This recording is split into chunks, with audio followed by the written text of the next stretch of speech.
But on a serious note, to the extent that black relationships have survived as they have, what say you about that 400 years later?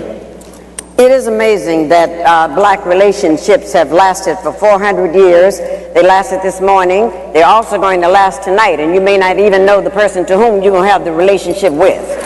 But they do tend to go over. Relationships do go over like that.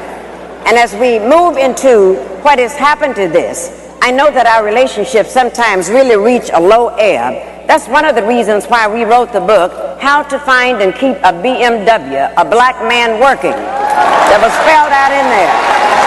This is very serious.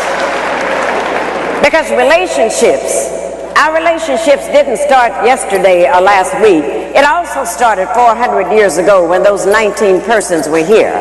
And I want you to remember something very important that one of our by any means necessary power brokers told us, and that was Malcolm X. He said, if we can only remember that you didn't land at Plymouth Rock. Plymouth Rock landed on you. And it's very essential that we kind of keep this in place. And knowing that these are the things that happen, then we have to move more to change it. See, we have a system that would not like to see black males and black females together. They would not like to see that happening at all. Because once we come together, they understand the power of the strength of the black woman, the queen of the universe. They know that, her strength. They also know the power of the black male, the warrior. If you would turn him loose, he will protect also his family and things that need to be done. And because they understand that if our relationships are together, then they will lose. But if our relationships are torn up, then we can forever be treated in certain ways by the oppressors. That's why they gave us something called integration, which is nothing but the illusion of inclusion.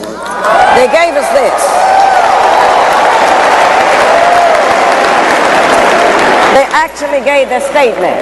And when they gave that statement, it meant that they could go right into your homes. They went into the black homes now, the powers that be, and told us that you cannot discipline your children anymore. And if you discipline your children, you will go into jail. It's this kind of thing they told us. Now, this is amazing that, you know, the black parents who in Africa, that was out of the question. Some social worker come in there saying you can't discipline your children, the social worker would disappear. As you all know, this kind of thing would go on.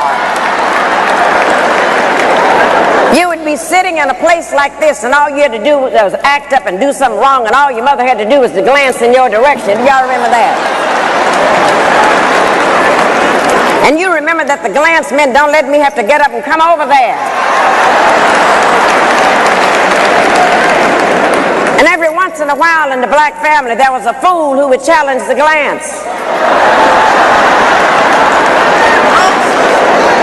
And if you could get home over the foot, over the ironing card, over whatever, you were sent to the backyard to get something off the peach tree. And if you brought something in that was too short,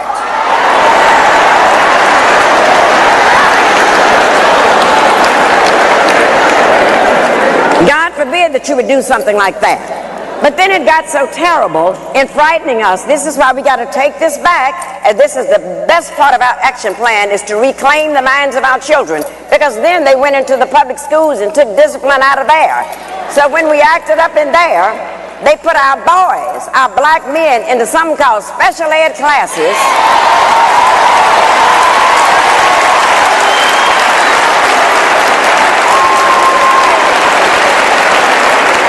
And as you know, those special ed classes are nothing but holding cells until they can go to the state prison.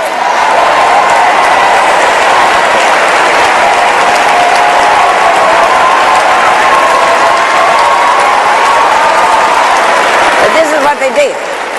And then, the one thing that they knew, that if we can put them in prison, if we can have them convicted for a felony, then once they get out of prison, they cannot get a job because of that.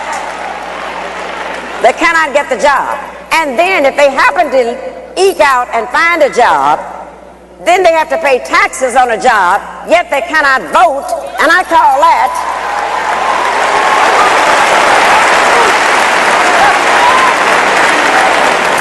taxation without representation.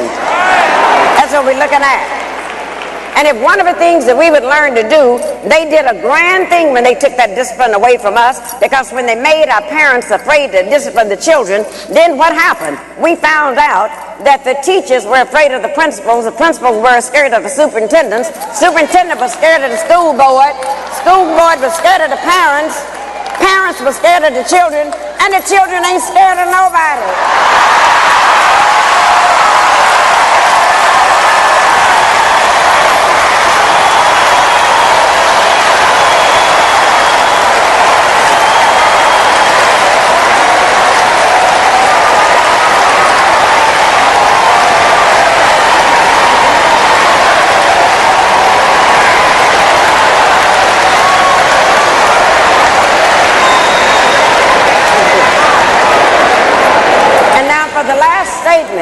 The last statement, the reason why we're so pleased to have the covenant, it makes all of this type foolishness stop. It's going on under Angela Glover in San Francisco. It's all over the country, and they're all saying we finally have a movement where we can take back over the minds of our children. And the first thing we got to take over, the covenant taught us that we do not have to have black leaders anymore.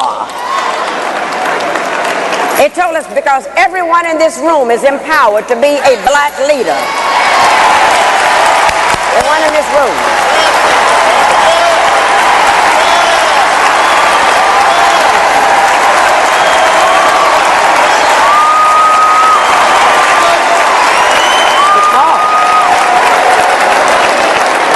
Because see, right now, these people that you're calling black leaders are not what they used to be with Marcus Garvey's day. They're not what they used to be back in the days of W.E.B. Du Bois or Martin Luther King.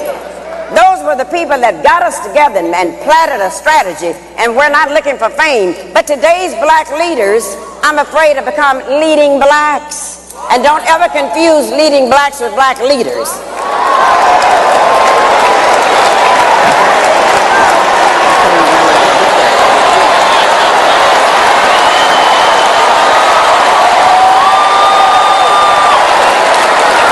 Let me tell you why you don't do that. One of the reasons you don't confuse them, black leaders are chosen by you. They're chosen by the people they're going to lead. They're chosen by us. But let me tell you about the leading blacks.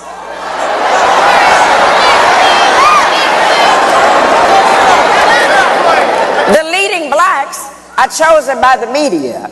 Leading blacks are chosen by ABC, all broadcasting Caucasians.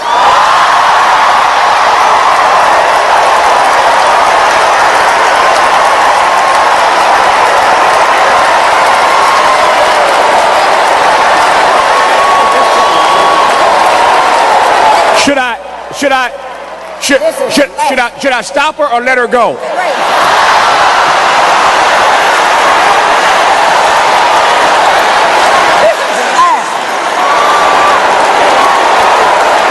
Now this is the last one. Leading blacks are also chosen by NBC. Nothing broadcasting but Caucasians. And the rest are chosen by CBS, the Caucasian broadcasting system. And when you allow leaders to be chosen by the media that's owned by the corporations, when you get ready to change your lives, when you get ready to demonstrate, when you get ready to march, when you get ready to come to the covenant, when you get ready to endorse and make Tavis one of our next elected officials, but what happens?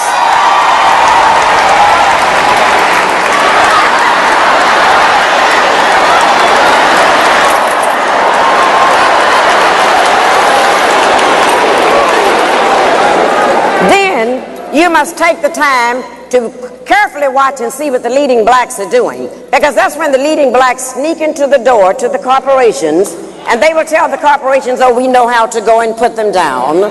We know how to get you some real affirmative action Negroes to come in here and work. We know how to do that. But at the end of the day, the leading blacks lead the corporations, and the leading blacks have gotten paid while we have gotten played.